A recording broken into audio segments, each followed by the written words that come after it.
Olá pessoal, estamos na terceira parte da nossa 12ª aula e estamos falando sobre os paradigmas na história da teologia.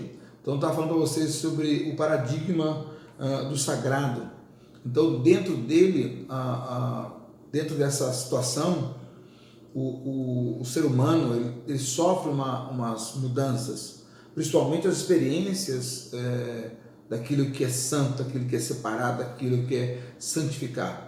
Aquilo que é santo para mim, para você pode não ter nenhuma utilidade ou nenhum valor. Por exemplo, nós, os católicos, no que tange ao pão e o vinho, né? Existe um lugar especial para guardar o restante da hóstia, do vinho. O vinho tem um percentual alcoólico para não fermentar.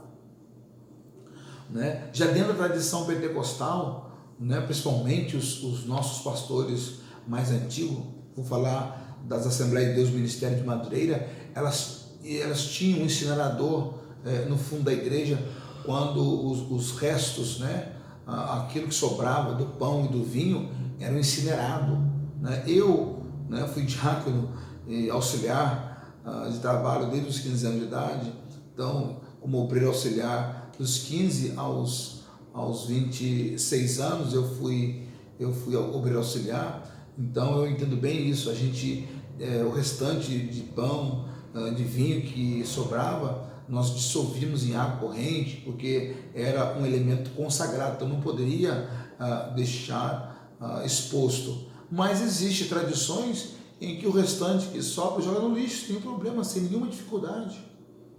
Então você verifica que o sagrado, ele existe um certo teor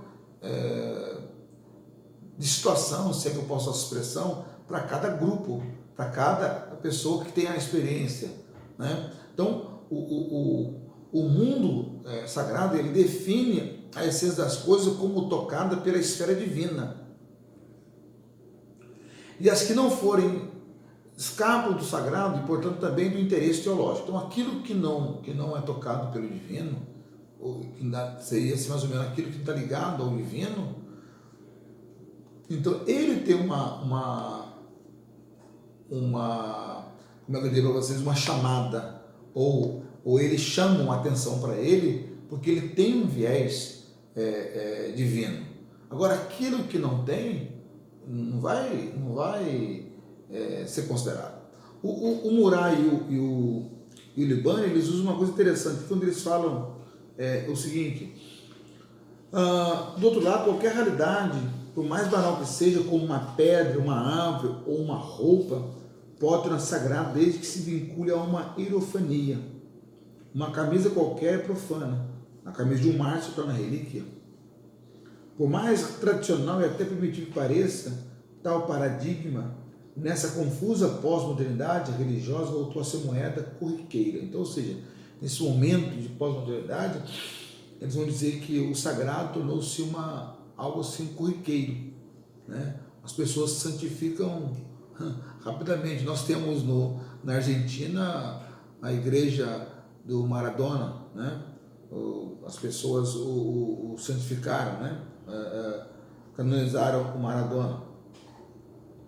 Elabora-se nesse paradigma as mais exóticas teologias, desde a angelologia de Paulo Coelho, né, o escritor, até o estudo sobre visões e aparições de Nossa Senhora. Então, ele pega dois extremos, pega uma experiência de um escritor sobre a questão de anjos, até a aparição de Nossa Senhora, já com aquelas pessoas beatas, aquelas pessoas, se é que eu posso usar a expressão beata, aquelas pessoas religiosas, devotas, para ser melhor explícito, devotas.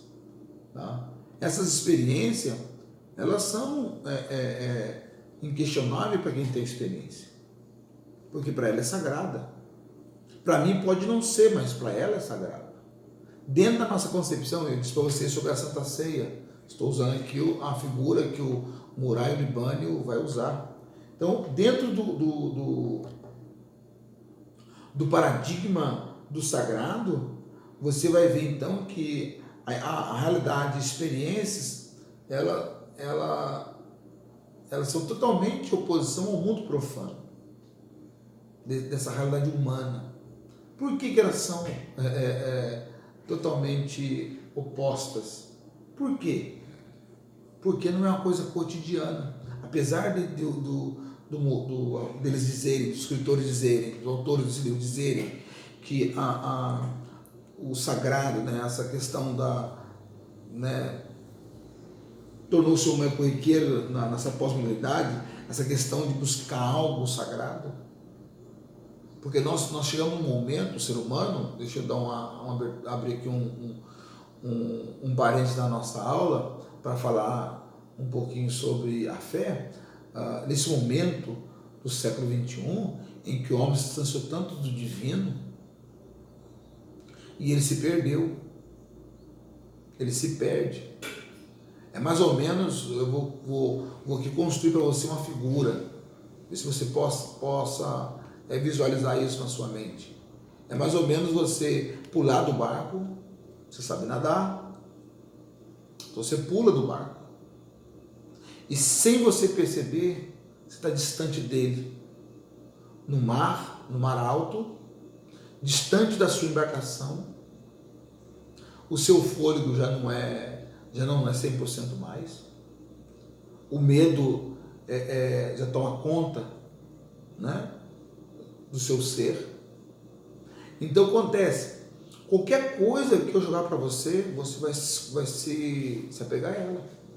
Eu trabalhei durante muitos anos, mais de uma década, numa empresa de construção naval, e comigo trabalhava um funcionário, um cidadão, em que ele era o responsável em pilotar o rebocador da empresa. A empresa tinha vários rebocadores e ele era responsável por um deles. E aí ele me contando, ele já era uma pessoa já uma certa idade, eu era novo, tinha 20 e poucos anos, ele já tinha uns 50 anos, né, o dobro da minha idade, né, na época. Ele está com 70 anos hoje, um pouco mais. E ele disse para mim que quando ele começou a trabalhar na embarcação, né, está faltando a palavra aqui, a pessoa que pilota uma lancha, um barco, um rebocador.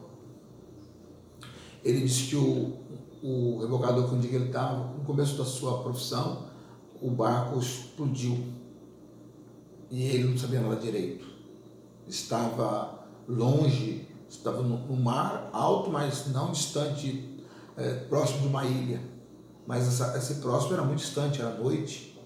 E quando a embarcação explodiu e veio a pique, a única coisa que sobrou foi um bujão de gás. E ele se apegou no bujão de gás.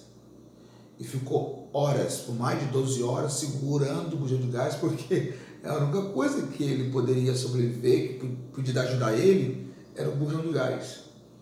Então ele disse que foi a salvação dele, foi o bujão de gás. Até o dia amanheceu e aí alguém veio e resgatou. Então eu estou contando para você esse fato real do meu amigo, o nome dele é Leandro, é um senhor, eu não sei se está vivo ainda, faz muitos anos. Ele disse isso para mim. Então é mais ou menos isso do que nós estamos vendo hoje. Nessa pós-modernidade, o ser humano se afastou tanto de Deus, tanto da embarcação. Ele quer entrar nesse mundão e acha que ele vai se perder no mundo, né? E tantas mordomias, e a Bíblia vai dizer que o mundo jaz no maligno. Então quando ele percebe, ele está no fundo do poço, e aí ele se apega a qualquer coisa. Muitas vezes ele se apega a algumas coisas que para nossa concepção não tem nada a ver, mas é o que ele tem. Então, ou seja, o que é sagrado para ele, para mim não é. As experiências dele com Deus, é ele com Deus, a maneira dele. Hoje nós temos essa avalanche de pessoas que vão para o monte orar. O senhor é contra, professor? Não, de maneira alguma, não sou contra, entendeu? Mas a pessoa chega no monte, tira foto, fotografa ajoelhado, orando ali. Então, essas questões, para ele, é um momento sagrado. Para a gente, né, mais centrado, ou não sei, acha aquilo uma aberração. Mas para ele, não. Aquele é o momento dele, é o momento sagrado dele. Então, esse paradigma do sagrado, ele vai construir para nós, né, nesse contexto, essa experiência diversas. É lógico, como já disse lá no começo, que é o paradigma. São regras, tá? Regras, doutrinas. Então, lógico, dentro desse paradigma sagrado, nós pentecostais, nós temos 100 anos de construção. Então, muitas coisas nossas foram construídas. Hoje, muito desse paradigma sagrado, dentro do pentecostalismo, estão sendo quebrados. Tá? Vamos para a próxima aula.